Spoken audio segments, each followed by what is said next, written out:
let your tomatoes and your onions sit in some olive oil, salt, pepper, and oregano for like an hour before you put it on that toast and enjoy a fucking amazing bruschetta. You're welcome. Trust me. Welcome back to Toast, everybody. Welcome to the last installment of the 2-week Italy series. Of course, I've lived there for 2 years, so I, have a lot more stories.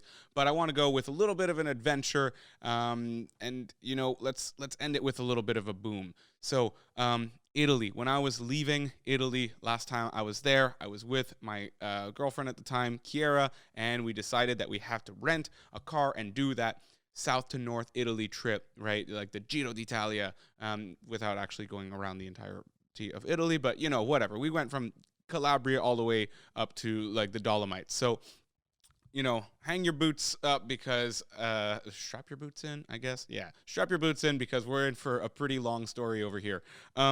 It all started with, going to the airport, leaving Catanzaro and going to the airport, getting my car. And what car do you get when you want to do the tour of Italy? I mean, you can't get a Vespa because a Vespa is not a car. So you get the next best thing. Fiat 500, Fiat 500, of course. We got a little Fiat 500, and we decided that we were hitting the road. We actually got an offer to upgrade, and I was like, I'm sorry, there's an upgrade to this? Because that doesn't exist. This is like the epitome of Italian stereotypes. So we hit the road, and we went to, first stop, Matera. Matera is the location that the James Bond movie that should have been released before quarantine hit was supposed to be set in, or is set in. Sadly, it never came out, but Matera, it was the culture capital of the world last year, which is when I went last year, 2019, culture capital of the world. Beautiful place. I'm talking about like houses inside like rocks, and they literally call them like rock houses and rock caves. So it's not very good for, air circulation and windows and all that natural sunlight and stuff, but it is beautiful to look at. I swear it looks like Jawas or like these things in Star Wars. Like you just have no idea how do people make these? Why do people live in them? Amazing. They always have this like, traditional food. If you go somewhere in Italy, of course, there's a traditional food. So what do? You try it. They're known for like a few dishes, and one of them was just not a dish, but bread, like very, very specific bread that they only make in Matera. As any dish in Italy, you can only get this thing here. And so we got that bread, and lo and behold, it was fucking good. Like that may have been the best bread I had that entire year. So we got that bread, we walked around Matera, we took some really cool pictures, and then we hit the road again. Now, I'm not going to go through every single location, and I'm not going to go into huge detail of every location that we went to, but just know that, this is like a road trip, like we're driving as much as we can. I was the driver, and she was the DJ, and everything was going smooth, driving along the coast, and I decided really early on that I didn't really want to take highways, not because I'm cheap and I didn't want to pay the tolls, but because there's something to be said about the experience of just driving through these small towns. And of course, the highways don't really follow the coast as much as these smaller highways. They're still kind of highways, but they're just not like the super highways where you could drive 150 or 180 kilometers an hour on. Like if you watched the Vince episode, then you would know that, you could drive 180 kilometers per hour on a highway, no problem, in Italy and in Europe in general. And so that was really cool. After Matera, we decided that we were going all the way down to Puglia, which is like everybody's favorite region of Italy, right? It's like the heel of Italy, kind of like the stiletto part of the boot. And like it's really interesting because when you get into Puglia, it suddenly loses all of that like topography. So like the mountainous, right? Topography is kind of like how mountainous something is. It loses that Italian topography. Like you picture Italy and it's just like hills, rolling hills, all green and things and stuff and like beautiful trees and small towns with castles at the end of like on the top of them. And you get to Puglia and it's just flat and it's just so fucking weird. Anyways, so we get to Puglia and we're driving through and we ended up stopping in a place called Taranto. I loved it. I always saw it on the signs and I had finally gone. I'm like, we went to Toronto and not Canada, in Italy. So they actually call it Taranto, but we called it Toronto, and I'm still gonna call it Toronto. We go to Toronto, we realize that it's pretty much like Naples. People are riding the scooters without helmets. Looks super sketchy. Obviously, castle in the water, all of these cool things. Greek settlement, you know, the spiel of old Italian towns. It's impossible to really describe them until you go there. They're beautiful, and I'm undermining them because I've just seen way too many of them. Maybe if that's like such a thing. Obviously, I'm going to go back to Italy and be just as awestruck as the first time. But for the sake of this story, I've seen a lot of them, so Castle on the Water wasn't too special. We decided, fuck Toronto, we're leaving. And we ended up like just driving down Puglia, which is just this like flat region, like I told you about. And there's just like every once in a while you see like this one hill, and obviously there's a town on that hill and a castle on it. But what's really cool about Puglia, this whole region is just like polluted with olive trees. And the reason why, not just because they love olives, and they do, and their olives are amazing, you know, listen to that Vince episode, we talk about those olives. It's just so cool because these olive trees are like 500 years old, and like they've lived through like every war, like world wars that we don't even call world wars, that have been lived through by these things.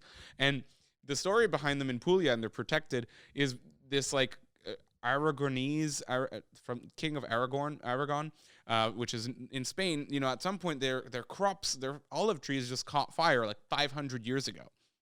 And so what they did is they decided, we're going to let these guys, anybody who's part of our empire, that like, you know, Spanish Empire at the time, not pay taxes. I don't know what taxes were back in the day, but clearly pretty bad. If they have olive trees. So everybody in Puglia, all of those, you know, ancient Italians, which weren't Italians at the time, were just like throwing olive seeds everywhere, planting these olive trees. They're like, yes, no taxes. And like, that hasn't changed in Italy. And so like, you know, just trying to avoid paying taxes by planting all of the olives. And like, lo and behold, 500 years later, they have like the best fucking olives of the world. Sorry, Greece. And like, it was just fucking spectacular. Like, you just see these, I don't know if you've seen an olive tree. Like here, like Jordan, edit an olive tree into it. There, olive tree. Cool. That's what an olive tree looks like. And an olive tree is fucking beautiful, okay? It is like twisting and turning, and there's no two olive trees that are the same. And we had already been tripping on them. We have them all over the place in Calabria, but they're not quite as old, so they're not quite as big or as big, you know, as tall or as fat. And so it's just like the shapes and sizes and weird forms that they take are just like so abstract. It's like they're the definition of abstract art in nature, and it's really cool. Anyways, we ended up going to this place called Grotta della Poesia, which is like this, you know, poetry cave basically, and it's just this like natural pool. It's like a cave, but at the bottom it's the sea, right? It's like the Mediterranean. I guess it's actually the Adriatic, but the Mediterranean Sea just below, and so you could jump into this cave and, you know, you'd be in this like kind of like cenote. If you've been to Mexico or know of, you know, cenotes, if you follow some travel Instagram pages, of course you've seen them. You just jump in these holes, and they're really cool, and typically made from like volcanic activity. You know, they're on that volcanic shelf anyways. So you end up, you know, kind of jumping in this place and getting there. And we were really lucky because we slept in the car. And that's what people do on road trips. You know, they sleep in the car where they wanted to be the next day. So we slept in the car where we wanted to be the next day. And we got there before everybody. And it was really cool to have such a tourist attraction to ourselves for, you know, a hot 20 minutes before, you know, people started showing up. And then, you know, 2 hours later, it was like packed. Like there was just like, you could jump in that like massive hole of like a cave and like hit people. That's how packed it was. And of course, people's pictures try to avoid getting others in it, but like there's a lot of people who go to that place. It's pretty famous. Anyways, from that road trip, you know, we kind of decided like we need to keep like moving forward. And so we decided to hit the road, and we went up and we went to Bari. And from Bari, we kind of walked around. We got focaccia. We asked our friends, like, where do we get the best focaccia in Bari? And it was fucking amazing. Like, they told us places. And I'd already been to Bari a few times by then, maybe like 5 times. And I still, you know, was on this lookout for the best focaccia. Now I know where it is. And honestly, I still know where it is on the map. Like, not, you know, Google Maps, but like mental map right here. And it was really awesome to just, like, show somebody like a city that I love so much. Like Bari is one of those places I've been to so many times, and taking Kiara there and being like, we need to eat focaccia, we need to like have this, and we just like hoarded it. Like we just bought everything that we possibly could before we left Bari and met up with some of my friends in Polignano a Mare, which is, you know, a beautiful cliffside town, like picturesque as fuck, Italian, beautiful cliffside, like Red Bull diving competitions are there. It is a pretty famous place. And so we went there. We ended up like harvesting wild garlic. We just like walked around, and at some point, Kiara, being like the forager that she is, just like got there and was like, oh, look, this is garlic, and pulled it out of the ground. And then we went on a little mission for probably like half an hour, just pulling garlic out of the ground, and we hoarded it. Like we were really like hoarding food. We were kind of, not because we needed to be on a budget, but we were just treating it like we were on like a strict budget. It's fun to do, and it's really cool to like kind of just get your own stuff like that, and she's amazing for that. So we continue, and we hit the road, and then we go like towards Vieste. And now like Vieste, I'm like possibly just gonna end this video on Vieste, but on the way there, oh my god, like just massive white cliffs. Like it's like thinking of like southern England or something, like just these like cliffs of Dover or whatever they're called. My goodness, just beautiful. And this is like the entire drive in. We're kind of like, you go through a tunnel, which is like going through, you know, the mountainous area that is Italy. And you come out, and it's just like the sea, and it's like white cliffs and going down, and it's like so sharp. Like you just feel like you could die if you took like a 1 centimeter wrong turn, you know? But it was really, really cool, and I was super happy. And, you know, we started like climbing up this forest called Gargano National Park, or forest, the Umbral Forest, something like that. And it was just so fucking cool, because like there's, you kind of go from these like 500-year-old olive trees, which are already like once in a lifetime kind of sight, and you end up in this like pine forest, this like black pine forest, which is just like what Europe has as their kind of like Canada of that area. And it was just so weird to go from something so like hot and like stereotypical like Italy to what felt like home, you know, like really curvy roads, and like kind of well paved, and just like not really you're in the shade constantly, even though it's like burning hot 40 degrees outside, and just like taking these curves and being in this like tunnel of like acorns and pine trees was just amazing. And then eventually we come out of it, and we're like at the beach again, and there's like dramatic cliffs in the distance and under us and everywhere. Like it was just wild. And it was one of like the nicest portions of that drive, that I can't even put into words. Obviously, I've probably said that a million times in this podcast. But then we got to Vieste, and like I need to like finish it with Vieste, because I have a lot to say about it. If there's one place that I want to move to in Italy, and that's saying a lot because I've been to a lot of places, it's Vieste. Right? It's just, you know, sandy beach, which is always nice, instead of like the little rocks. Even though the rocks are nice, you know, they don't come into the house or shower with you. It's very easy. You touch yourself and the rocks are gone. But sandy beach is always nice, you know, feels nice on the toes and everything. Little islands offshore, cliffs next to the beach, like white cliffs, as I've been saying, really rugged, and all kinds of caves all over the place, these olive trees. It was just insane. And those were all within like, you know, walking distance of each other, and also walking distance of Vieste. And Vieste is like this little town on a cliff, that like similar to Polignano, but not as like dramatic, not as built up. And they have these like trebuchets, so kind of like almost like a catapult of fishing. So it's like this net that just goes down into the water, and then at some point, I don't know exactly how they work, they just, you know, maybe have enough weight of fish on them, or they just keep doing it until they get the fish that they want, and it just comes out. And it's this very large structure that they did, and it's very intricate and really like cool, and people make them as little souvenirs as well, and like like craftsmen, you know, not just the craftsmen who built the big ones, but the craftsmen who make the small ones, like, and they're functional, you know, they make it like, oh look, it works. Vieste was awesome. And like we were walking down like streets, you know, kind of like pedestrian streets, can't drive. Even if you have a scooter, can't do it. It's all stairs, and it's all like made out of marble. So like if it rains, you're slipping, you know, like even if you have the best boots, like I don't care, Gore-Tex and all that shit, like you will fall.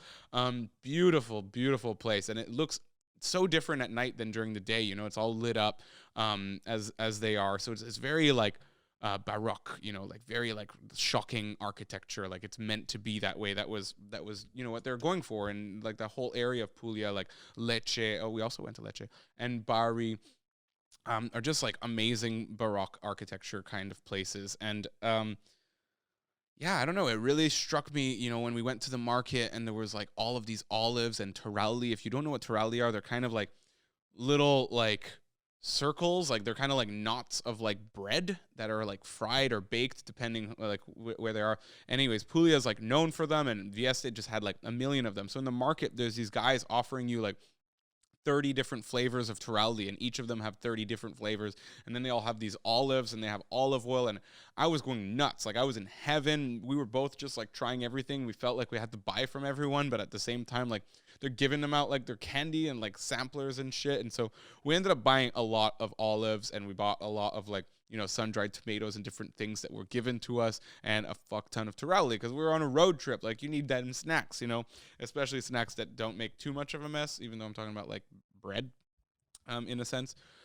I fell in love with Vieste is what I'm trying to say. I think I've been ranting about it for 5 minutes right now. That was like the best place that I've ever been, in Italy. Maybe not the most beautiful for like dramatic kind of like all obviously like Dolomites and like crazy mountains in the Alps would be winners because I like that more than beaches. But you know, Vieste was just like, it had this charm, small town, little bit of tourism, no like hostels or anything yet. So it just felt so untouched and off the beaten path, even though there were some tourists. It's where the spur is on the boot of Italy. So the spur is like that little twisty thing on a cowboy boot that you know, to kick the horse or whatever. So Vieste is just like really off the beaten path. There's no real highway to get to it. Nobody talks about it. And like I just fell in love with that place. You know, we were walking up and down the streets at some point, and this guy's just giving like alcohol samplers, like all alcohol and toralli that he's made. And we were just standing there talking to the guy, like shooting the shit, no intention to buy. And he was getting us wasted. Like he was giving like a shot of this, shot of this. He had like 60 bottles, and he made all of them. So he's like, just try it. You know, if you like one of them, you get one. If you don't, it doesn't matter. He's like, I'm here all night. And he's giving it to everybody, and he's trying to, you know, get people to come. And I was like helping him, like talking, you know, English to whoever like the foreigners were. There were some like Polish people around. I was like, come, you need to try that. It's amazing. He doesn't expect you to buy. It's fine. Vieste was just like so great, and I think it's worth, you know, ending the story saying, obviously this is not the end of the road trip. I even skipped Lecce. Italians are going to bash me for that because Lecce is probably like their favorite place in Puglia.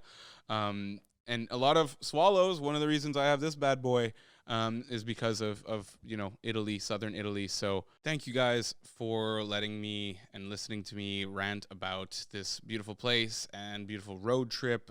So, you know, if you guys have any suggestions, any places that you want to hear about, even if I've never been there, I'm very curious, as my listeners, you know, what you guys want to hear, what kind of stories and what places. So, you know, not just specifically locations, but also kinds of stories. Do you want more adventure? Do you want more mountains, hitchhiking, couch surfing? What do you guys like? Let me know. I'm super appreciative that you guys are listening, and, you know, toast out.